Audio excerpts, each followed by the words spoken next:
Grâce à une subvention du Service de protection de l'environnement du Québec, le Comité contre la pollution de la rivière des Hurons put entreprendre en 1978 un projet de contre-publicité afin que soient reconnues par les citoyens les différentes formes de pollution affectant la région. Ainsi, 3 diaporamas furent produits et diffusés aussi largement que possible. Puis s'organisa un colloque, une semaine complète d'informations sous forme de conférences, expositions, ateliers, réunions, tables rondes et ce, autour de 3 thèmes principaux, l'alimentation, l'agriculture et l'eau.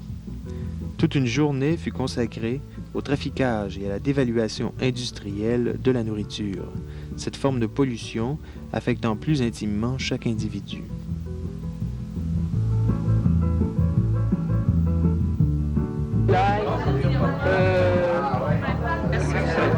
Québec pour être dédommagé avec des herbes. Il y a beaucoup d'herbes ici. Oui. Disons qu'au niveau sauvage, il n'y a pas beaucoup de fruits. On est allé élever des Oui, des sauvages. Oui, ça, disons, je l'ai expérimenté. Disons, surtout l'été, il y a tous des petits fruits, on peut en trouver beaucoup. Il y en a qui désirent goûter les pois chiches, là, c'est prêt.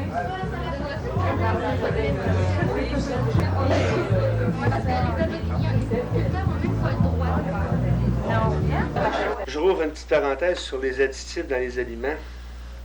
C'est vrai que la chimie est rentrée dans notre cuisine de façon est rentrée pour satisfaire au développement technologique et surtout pour essayer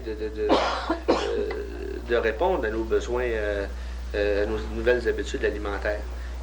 Il y a un mouvement qui, depuis une dizaine d'années, se dessine à l'effet de commencer à questionner très sérieusement ces additifs qu'on retrouve facilement dans à peu près n'importe quel aliment transformé. On a déjà demandé à un toxicologue de répondre à la question suivante: quels sont les additifs les plus dangereux? Et il a simplement répondu: c'est l'un ou l'autre de ceux dont nous ignorons aujourd'hui la toxicité. C'est ça quand même la tragédie d'un peu de ça, c'est que c'est toute la théorie de la liste positive. La théorie de la liste positive, c'est que les entreprises devraient avant faire la preuve que ce qu'ils veulent ajouter dans les aliments, c'est pas dommageable. La différence, c'est qu'au lieu de vous et moi qui servirait de cobaye, ce serait des rats, des lapins. Même sur la théorie des listes positives, c'est que si on était capable d'obtenir ça, j'ai l'impression qu'on aurait fait un bon bout de chemin. Et ça veut pas dire que tous nos problèmes seraient réglés d'autant, mais j'ai l'impression que je me sentirais un petit peu plus en sécurité, en tout cas, de consommer un certain nombre de produits transformés. De toute façon, je voyais l'expérience que vous avez vécue ce soir, qui me paraît extrêmement intéressante. On s'en va vers une certaine forme d'alimentation. Je ne dis pas les aliments naturels, l'alimentation naturelle, le plus possible, c'est vrai.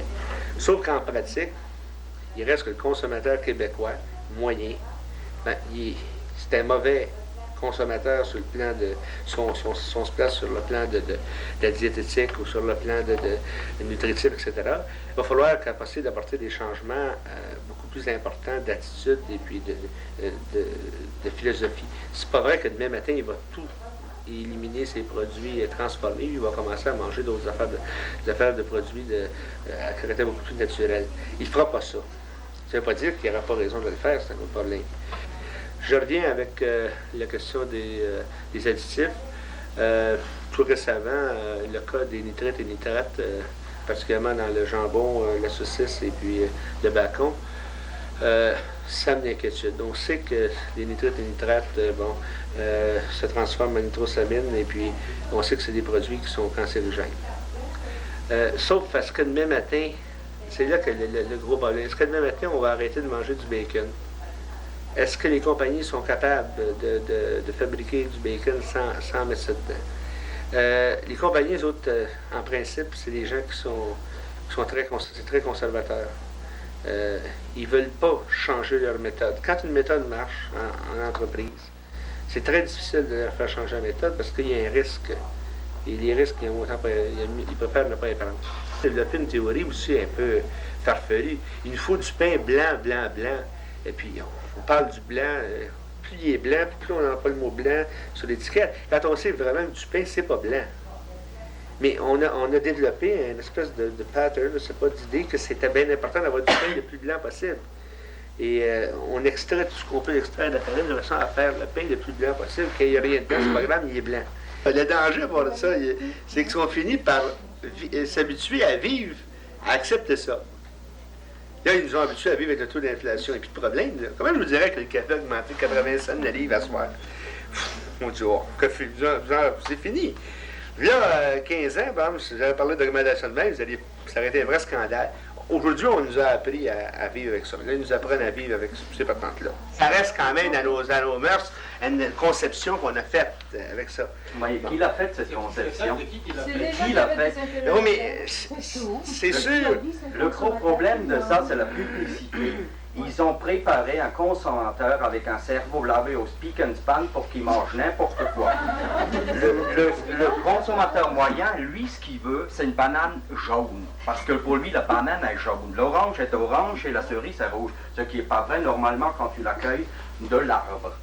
Quand tu cueilles, par exemple, une orange ou un citron, c'est pas le même jaune et c'est pas la même couleur d'orange qu'on a ici. Alors, mais on les a tellement préparés que quand il voit une belle orange jaune et ces bananes ont été mûries dans des chambres à gaz, il dit ça c'est une bonne banane. Alors on leur a lavé tellement de cerveau, on les a préparés pour que les compagnies puissent arriver sur le marché en maintenant les cocos, on mange. Oui. Tantôt, vous disiez à André, monsieur, là, que le problème politique, c'est un autre terrain. Puis Roland aussi a relevé le problème politique. Puis je pense que c'est vrai que c'est qui est là le problème. Hein? Parce que moi, si j'en mets pas de la plasticine jaune-orange sur mon pain, c'est même si la valeur nutritive peut être prouvée, c'est aussi parce que ça m'encourage pas. Je veux pas encourager Kraft ou des autres compagnies. Hein, il y a un problème politique là-dedans aussi. Puis je pense qu'on peut parler d'alimentation longtemps, d'agriculture longtemps. Puis on s'aperçoit que les sujets s'entremêlent parce que le vrai problème est politique. C'est un problème de profit. Oui. Hein? Puis c'est important d'y réfléchir quand on pense à une intervention éventuelle. C'est important de l'analyser, qui profite de quoi, pourquoi, puis pourquoi c'est comme ça. Pourquoi, hein, je m'excuse, la réponse est en anglais, mais c'est pas moi qui l'ai écrit. Non, mais... c'est marqué « Food for people, not for profit ». La vraie solution que pour moi, personnellement, je crois, elle commence au niveau personnel. Pour commencer. On faisait de véritables expériences, non pas sur nous, cobayes, mais vraiment en laboratoire, on trouverait beaucoup de ce qu'on considère comme notre alimentation comme très néfaste. Et on aurait des véritables informations très scientifiques, très claires et publiées, et on verrait que tel effet donne tel effet avec des comparaisons logiques et compréhensibles par tous. Par exemple, on pourrait voir le taux de vitalité d'un animal qui ordinairement vivrait 30 ans. Si avec cette alimentation-là, il en vit 20 ou il en vit 10, ben, on pourrait se poser des questions nous-mêmes. On pourrait être informé de la valeur de ces aliments-là, si l'expérience véritable était faite. Force de l'ensemble tient non pas d'une chose abstraite, mais de la force des individus.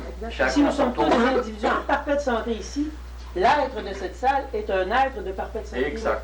Voilà. Regarde, pour chacun du soi. Denis, tu passes avec l'avion, tu vois, tu voyages beaucoup, hein?